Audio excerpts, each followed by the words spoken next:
लखनऊ के आदित्य श्रीवास्तव ने टॉप किया है और उड़ीसा के अनिमेष प्रधान दूसरी रैंक हासिल की है। तीसरे नंबर पर अनन्या रेड्डी हैं और इस बार 1016 लोगों का इस प्रतिष्ठित इम्तिहान के लिए चयन हुआ।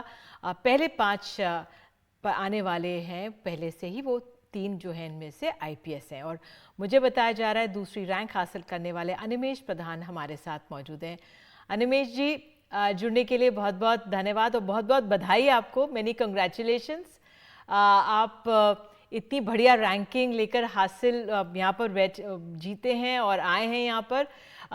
बहुत परिश्रम आपने किया होगा, क्योंकि जो हमारे सिविल सर्वेंट्स होते हैं इन पे जो परिश्रम करके, बहुत मेहनत करके ही इस इम्तिहान को आप लोग पार पाते हैं। बहुत कड़ी मेहनत होती है और बहुत प्रेरणा भी लेते हैं लोग आप लोगों से। ज़रा बताइए अपनी इस प्रेरणा के बारे में। जरूर, बहुत बहुत धन्यवाद। मुझे अभी तक भी विश्वास हो नहीं रहा। मैं बहुत खुश हूँ। और मेरी प्रेरणा मेरी मम्मी और मेरे पापा थे। अभी वो दोनों मेरे साथ नहीं है। जब मैं 11वीं में था मेरे पापा गुजर गए थे और मेरी मम्मी 2 साल कैंसर का ट्रीटमेंट ले रही थी। और मार्च उनकी वो स्ट्रेंथ कि चाहे वो कितने फिजिकल मेंटल स्ट्रगल से जा रही थी, उसके बावजूद उन्होंने उतना सपोर्ट किया मुझे। बट वो नहीं है आज। वो उनकी ही इंस्पिरेशन है, उनकी सपोर्ट है जो कि मेरे लिए इंस्पायर करती थी। बिल्कुल। मुझे बताया जा रहा है आपने कंप्यूटर साइंस किया, पहले काम कर रहे थे, तो क्या रहा कि आपने इस इम्तिहान को लिया, थोड़ा उसके बारे में भी बताइए।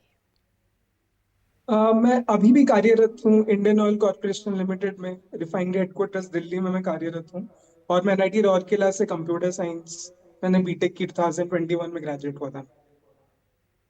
जी, तो क्या सोचा कि नहीं ये इम्तिहान क्लियर करना है? मेहनत के बारे में ज़रा बताइए थोड़ा सा। जी। तो बचपन से ये था, ये एक सपना कि मुझे एक आईएएस ऑफिसर बनना है। मैं उड़ीसा से हूँ, तो मैंने देखा है वहाँ पे क्या क्या जरूरतें हैं लोगों की। शिक्षा हो, स्वास्थ्य हो, इन जनरल पोवर्टी, हंगर, उन सब चीज को मैंने देखा है ग्रास रूट लेवल पे। तो वो सब चीजें इंस्पायर करती थी। एंड वैसे लगता था कि अगर मैं सिविल सर्विसेज में आऊँ तो मेरी जिंदगी ज्यादा पर्पसफुल और मीनिंगफुल बन सकती है एज कम्पेयर टू और किसी भी वही थी मेरी प्रेरणा, और इसीलिए मैंने।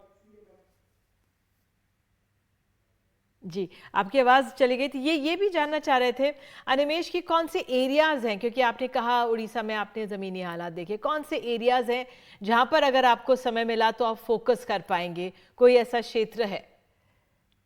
अ, पहले तो स्वास्थ्य, क्योंकि मैंने अपने दोनों पेरेंट्स को किसी ना किसी डिजीज की वजह से खोया है। तो वो मेरी एक सॉफ्ट कर्नर रहेगी उसके ऊपर।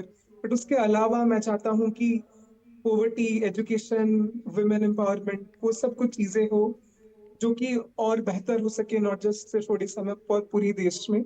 मैं चाहता हूँ कि देशवासी ज्यादा खुश हो, सोशियो इकोनॉमिक डेवलपमेंट और ऑलराउंड हो। ऐसे नहीं कि तरह से बिल्कुल। मैं चाहता हूँ देश का जी, उन्नति।